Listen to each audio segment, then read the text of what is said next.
Professeur Bernard, je préfère que vous Oui, laissiez les présentations comme ça et vous allez défiler, si vous permettez. ok, d'accord.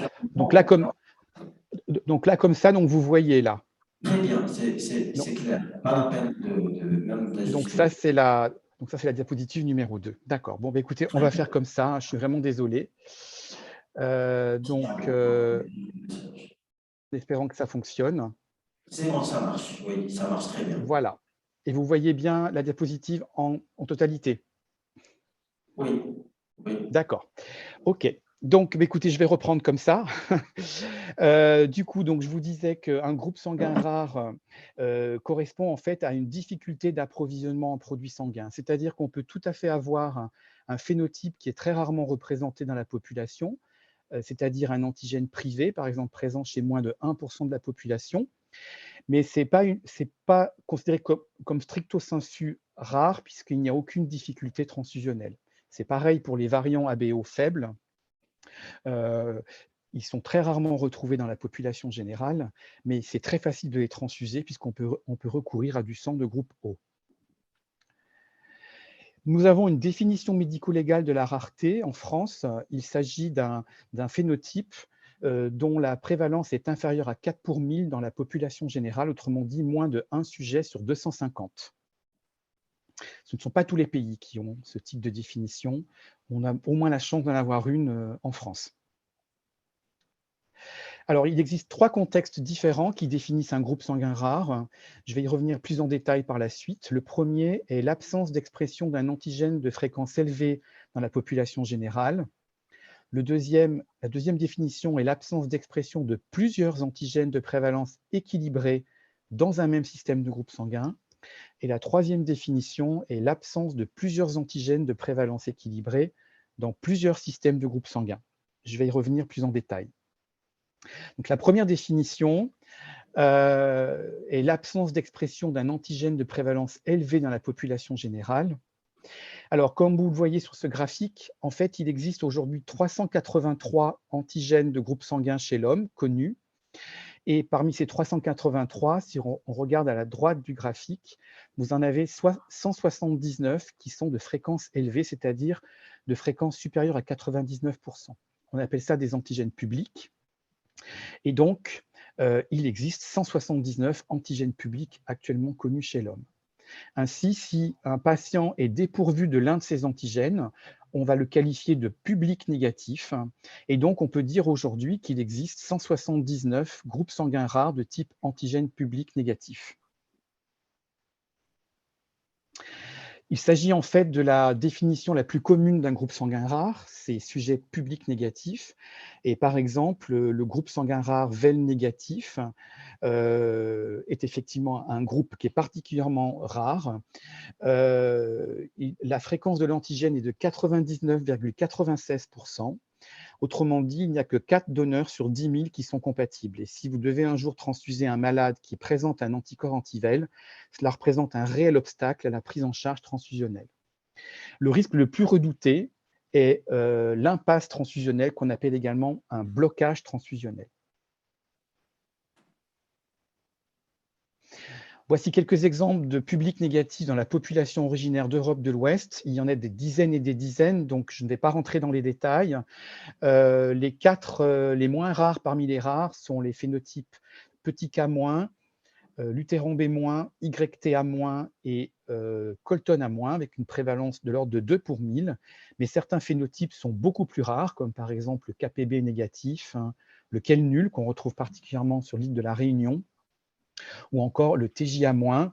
Donc le TJA- étant nettement plus retrouvé d'ailleurs en Afrique du Nord, je vais y revenir ensuite. Alors, il existe des situations extrêmes avec des phénotypes extrêmement rares, avec une prévalence de moins de 1 pour 1 million, voire même parfois des sujets uniques au monde, tout du moins à ce jour.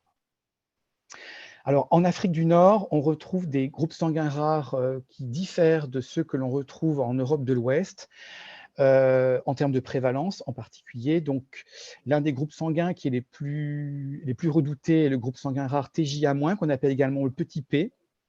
Une variante qui s'appelle le phénotype rare, donc PK, le groupe sanguin rare LAN négatif, Garbich-2, YTA-, Un groupe sanguin rare que nous venons très récemment au CNRGS de mettre en évidence, en particulier au Maroc, qui s'appelle le groupe RIF négatif, et puis d'autres groupes sanguins tels que le JKA-B- ou le VL-. J'ai des difficultés à faire avancer. Voilà. Alors, les groupes sanguins rares qu'on retrouve dans la population originaire d'Afrique subsaharienne sont encore différents, avec un gradient vers l'équateur. Donc, plus on s'approche de l'Afrique équatoriale, plus on va retrouver ce type de phénotype, en particulier le phénotype grand S-, petit S-, avec deux variantes. La variante qu'on appelle U négatif, c'est-à-dire une absence totale de glycophorine B, et une variante qui d'ailleurs s'appelle un UVAR, U pour variant, enfin UVAR pour variant, qui est une glycophorine B très faiblement exprimée sur laquelle il manque des épitopes. D'autres groupes sanguins rares typiquement rencontrés en Afrique subsaharienne sont les groupes JSB négatifs et 3 groupes sanguins dans le système RH particulièrement redoutés, que sont le RH-18, RH-34 et RH-46, dont les anticorps sont particulièrement toxiques, aussi bien en obstétrique qu'en transfusion. Alors maintenant, je vais passer à la deuxième définition d'un groupe sanguin rare. Il s'agit de l'absence d'expression de plusieurs antigènes de prévalence équilibrée dans un même système de groupe sanguin. Cela concerne typiquement les 5 antigènes majeurs du système RH, que sont les antigènes grand D, grand C, grand E, petit c, petit e. Et en fait, ces combinaisons de plus et de moins ne se font pas au hasard, et certaines combinaisons de négatifs sont très rares. Donc, par exemple, la première combinaison ici, le fait d'être D négatif n'est pas rare en soi, le fait d'être petit c- n'est pas rare en soi, pris de manière isolée, mais le fait d'avoir les deux négatifs en même temps, autrement dit D- et petit c-, vous rend tout à fait exceptionnel, ici avec une prévalence de l'ordre de 7 pour 100 000. Donc, toutes ces 6 combinaisons ici sont rares, la plus rare étant le phénotype qu'on appelle RY-RY, qui est ici, et où il s'agit en fait d'un sujet D-, petit c-, petit e-, avec une prévalence très très faible de l'ordre de 3 pour 10 millions. La plupart des cas que nous connaissons sont originaires de Guyane française en Amérique du Sud. La troisième définition d'un groupe sanguin rare correspond à l'absence de plusieurs antigènes de prévalence équilibrée, mais cette fois-ci dans plusieurs systèmes de groupes sanguins. Donc, on appelle cela aussi des combinaisons phénotypiques rares, et le risque dans ce cas-là est une allomisation complexe, autrement dit un mélange complexe d'anticorps.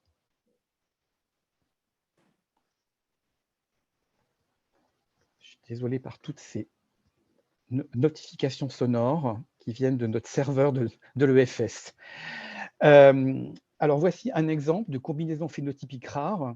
Un patient qui serait de groupe O, grand C-, petit e-, et qui aurait développé les anticorps anti-petit e, anti-FIA, anti-JKB, anti-petit s et anti-Dombrock B. Donc ça peut vous paraître assez incroyable comme situation, mais ce sont des choses que l'on rencontre de temps en temps au CNRGS.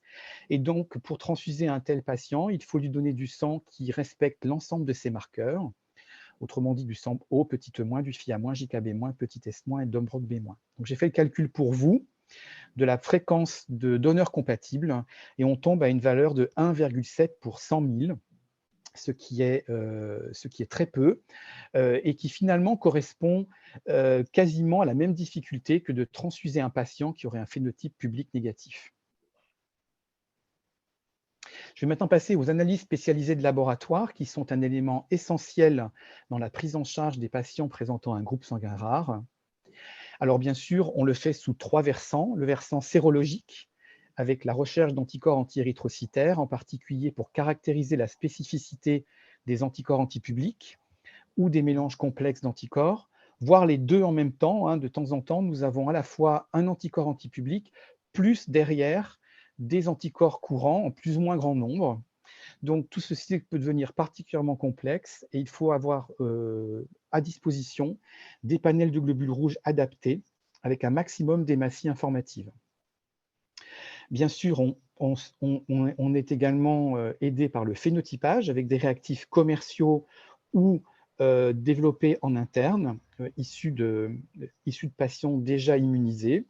Et puis, sans oublier, bien entendu, l'outil qu'est la biologie moléculaire, essentielle depuis le milieu des années 2000, dans la résolution des cas complexes au CNRGS avec l'étude des groupes sanguins au niveau de l'ADN, que ce soit du génotypage ou du séquençage de gènes de groupes sanguins. Alors, voici typiquement un exemple de difficulté rencontrée lors d'une recherche d'anticorps irréguliers chez un patient. Donc, il s'agit ici d'un panel d'identification de 15 hémacitests. Et vous voyez sur la droite que tout agglutine partout. Donc, l'ensemble des hémacitests est positif. Et donc, avec une réaction très homogène. Les témoins autologues sont négatifs. Donc, on est très certainement ici face à un anticorps antipublic. Alors, la première des choses à faire quand on a ce type de réactivité, c'est de contacter le clinicien pour l'informer de la situation, parce qu'on est à peu près certain qu'on sera face à une difficulté en termes de prise en charge transfusionnelle. Pour résoudre ces cas complexes, il est nécessaire de disposer de ressources biologiques. C'est réellement incontournable. Donc, en particulier des globules rouges rares, et des anticorps rares présents dans une sérothèque ou plasmathèque. Et donc, je voulais donc partager notre expérience du CNRGS avec vous au travers de ces ressources biologiques, en particulier au niveau des globules rouges. Nous avons de très nombreuses cuves d'azote liquide où sont stockées environ 700 000 paillettes, donc à l'état congelé, de globules rouges rares, issus de plus de 16 000 sujets différents. Donc, on les congèle avec une méthode semi-automatisée, comme vous le voyez ici à gauche. On les dépose sur un rack ici avant de les congeler en vapeur d'azote. Ensuite, donc, tout ceci est totalement informatisé, c'est-à-dire que si le laboratoire d'immunohématologie a besoin d'hématies rares pour investiguer un cas complexe, eh bien, nous allons réaliser une requête informatique. Ici, c'est un exemple. Je veux rechercher des hématies de groupe rare LAN négatif, qui seraient de groupe également O et JK-. Donc, je tape ma requête dans notre système informatique, je clique ici sur les petites lunettes et j'obtiens directement le nombre de sujets, 7 ici en l'occurrence, qui répondent à tous ces critères, donc LAN négatif, O, JK-, pour un total de 370 échantillons de 250 microlitres, ce sont donc des paillettes, de globules rouges congelés. Donc, c'est un moyen qui est très facile pour le laboratoire d'accéder à ce type de ressources biologiques.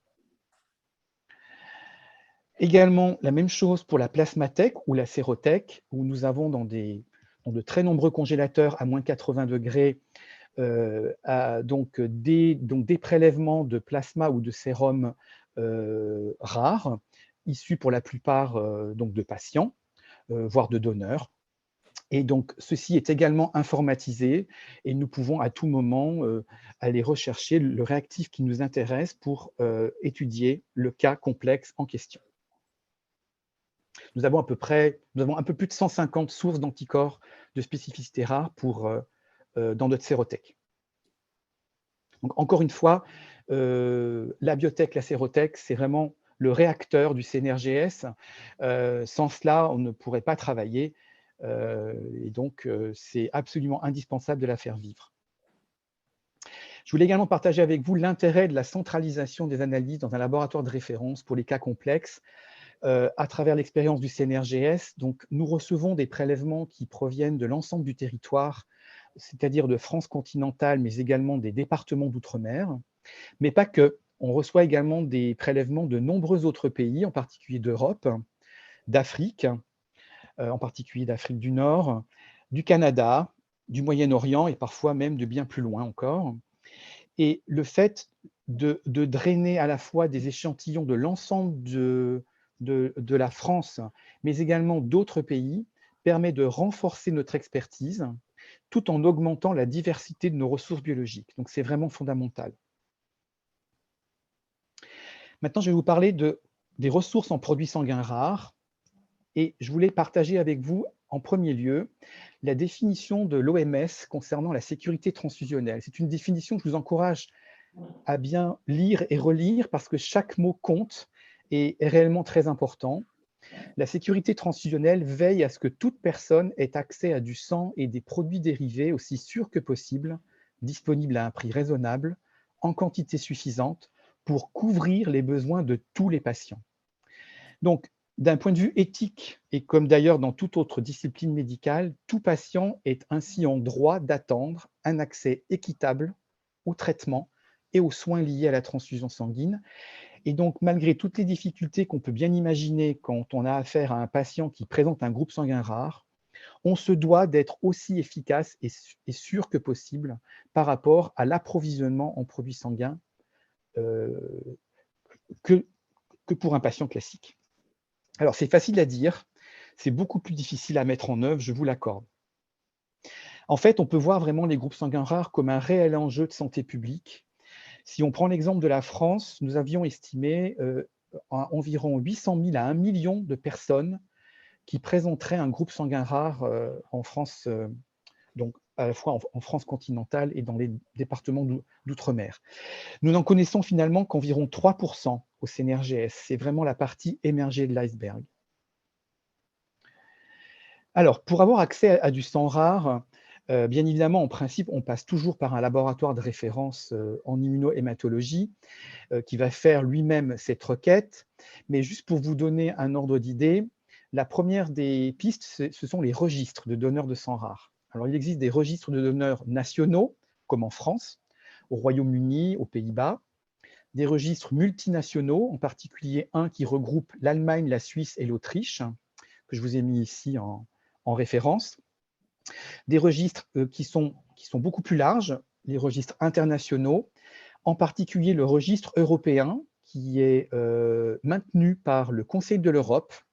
Donc, si vous allez sur leur site, vous pourrez avoir accès sans problème à ces données. Et le registre mondial, qui est le registre IRDP, International Rare Donor Panel, qui est maintenu par nos collègues de Bristol au Royaume-Uni.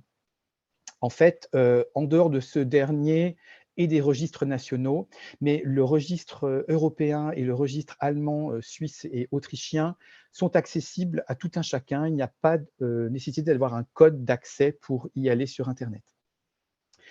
La deuxième piste pour trouver donc du sang rare, c'est bien évidemment les banques de sang rare. La plupart du temps, ce sont des banques de sang congelées à moins 80 degrés, c'est le plus commun aujourd'hui. Beaucoup plus rarement, des banques de sang congelées en azote liquide. En fait, la congélation du sang, c'est un processus complexe et très coûteux, et les deux seules indications sont le sang rare et l'armée pour les opérations extérieures. Si on prend l'exemple de l'expérience française, pour la banque de sang rare française, nous avons 8000 concentrés congelés à moins 80 degrés, donc dans le glycérol, et nous décongelons environ 300 kg par an pour environ 100 patients. D'un point de vue assez remarquable, plus de 30% de ces produits sanguins décongelés sont destinés à des patients drépanocytaires. Et on peut dire que la spécificité rare la plus tendue en France, c'est-à-dire la plus forte demande par rapport aux ressources, est le groupe sanguin rare U-, c'est-à-dire d'origine africaine, Afrique subsaharienne, et en particulier pour la prise en charge des patients drépanocytaires. Alors, vous allez me dire, 8000 poches, c'est absolument énorme. Oui, c'est vrai. Mais si par exemple, je vous prends l'exemple du sang U-, donc voici une requête faite dans notre système informatique. Donc, nous avons un total de 437 poches U- de 134 donneurs différents. Ça paraît énorme, c'est exact. Mais quand on va avoir une expression de besoin de sang rare, il va falloir également respecter bien évidemment le phénotype ABO du patient, son phénotype RH, son phénotype KEL et éventuellement d'autres marqueurs. Et ce qu'on appelle l'effet entonnoir. Plus on rajoute de marqueurs négatifs et forcément plus l'entonnoir se resserre. Et donc ici, comme vous le voyez, si par exemple je demande à avoir du sang U- de groupe O et RH négatif, je n'ai plus que 12 donneurs pour 33 poches. Et si c'est du sang O, U-, grand E-, petit C-, je n'ai plus qu'un donneur et une poche. Donc cela illustre bien le concept de masse critique nécessaire pour une banque de sang rare. Et je suis parfois approché par des pays qui nous demandent: est-ce que vous pensez que créer une banque de sang rare où il y aurait 50, 80 ou 100 kilos, c'est quelque chose d'envisageable? À mon avis, ça ne sert à rien. Il faut avoir vraiment une masse critique pour être certain que le jour où vous avez une demande de sang rare, vous pourrez donner le sang en question. Et ça, c'est un vrai problème. Et c'est pour ça aussi que c'est particulièrement coûteux. Nous sommes amenés à régulièrement exporter également du sang rare. La plupart des demandes concernent des patients d'origine africaine dans le cadre de la drépanocytose. Et comme vous le voyez ici, c'est peut-être écrit en petit, mais nous sommes amenés à exporter du sang, par exemple, en Australie, au Japon, aux États-Unis, etc. Donc l'export et l'import de culots érythrocytaires, c'est quelque chose de compliqué au niveau logistique et administratif, avec les douanes en particulier, et ça coûte bien évidemment très cher. Chaque fois que nous découvrons un nouveau sujet, qu'il soit un donneur ou un patient en France qui présente un groupe sanguin rare, nous allons l'enregistrer dans notre registre national et cette personne va recevoir des documents en particulier. C'est une carte spéciale dont voici un exemple ici. Donc ici, il s'agit d'un groupe sanguin exceptionnel qu'on appelle un RH nul.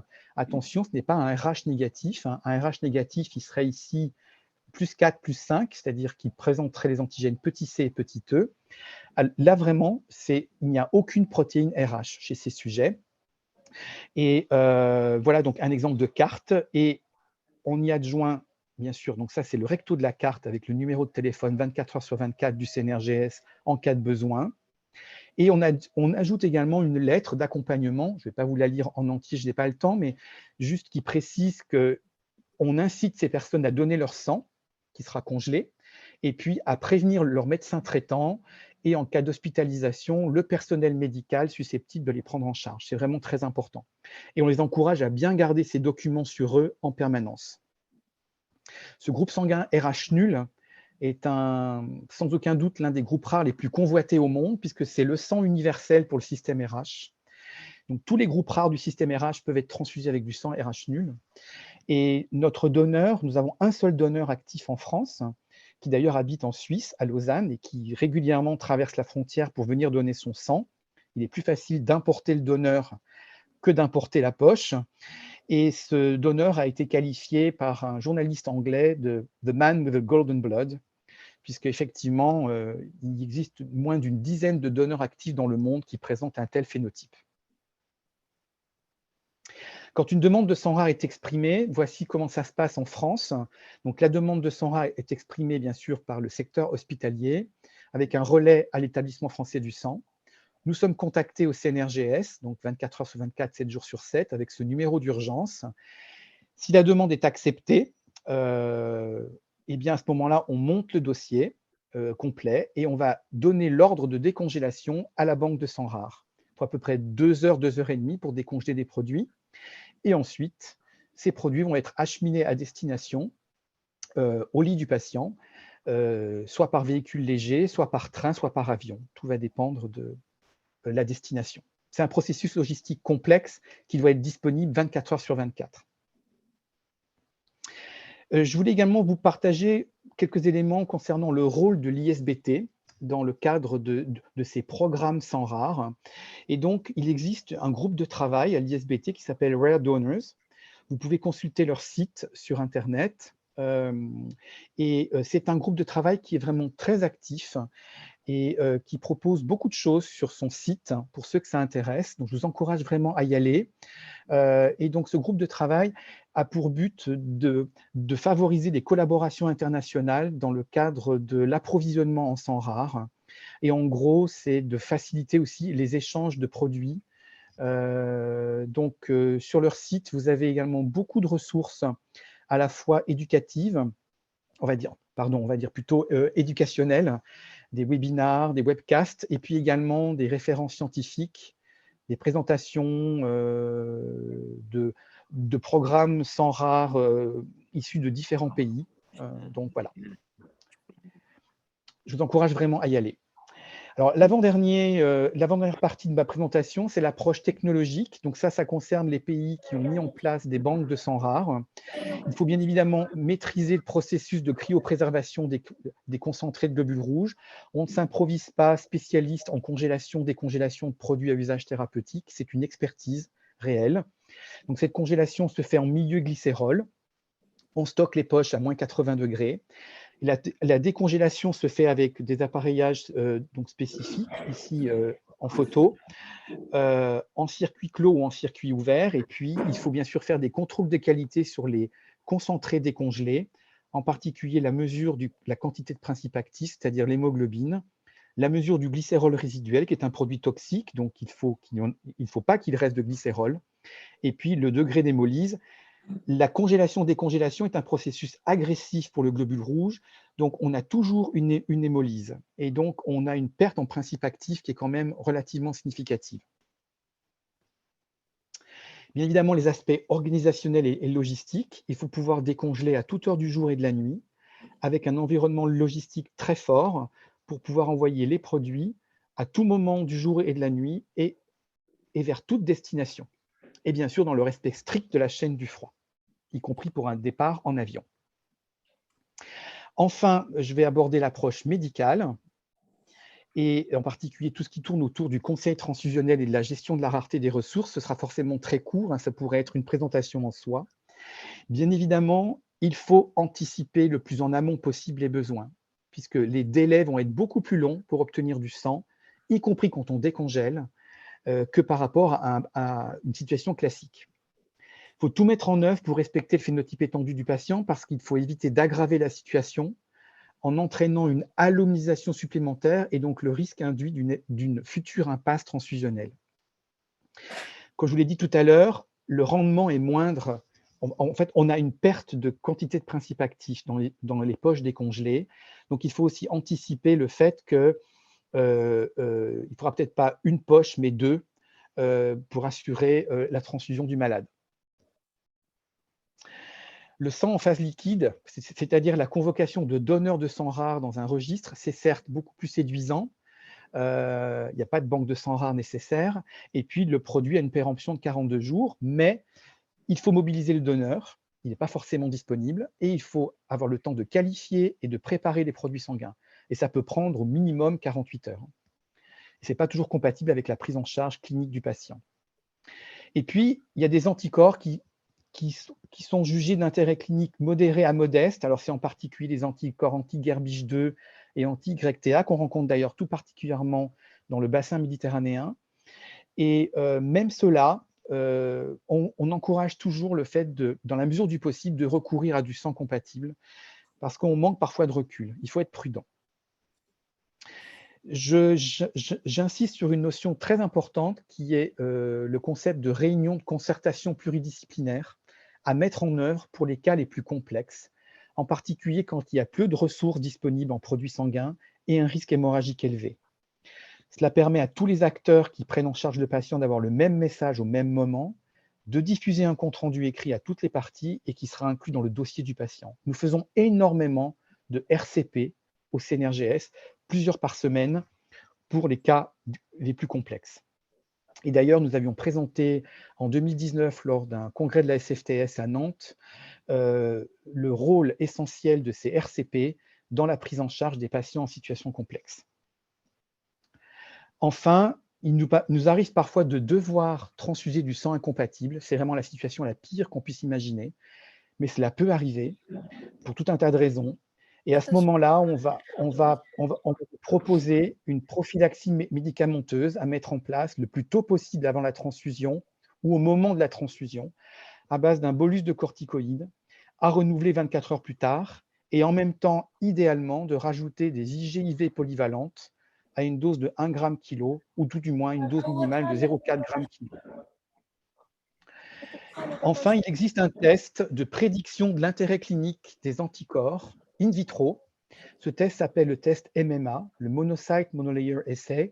En gros, on met le plasma du patient avec des hématies incompatibles et on va incuber cela avec des monocytes fraîchement extraits et on va mesurer un index de phagocytose et d'adhérence.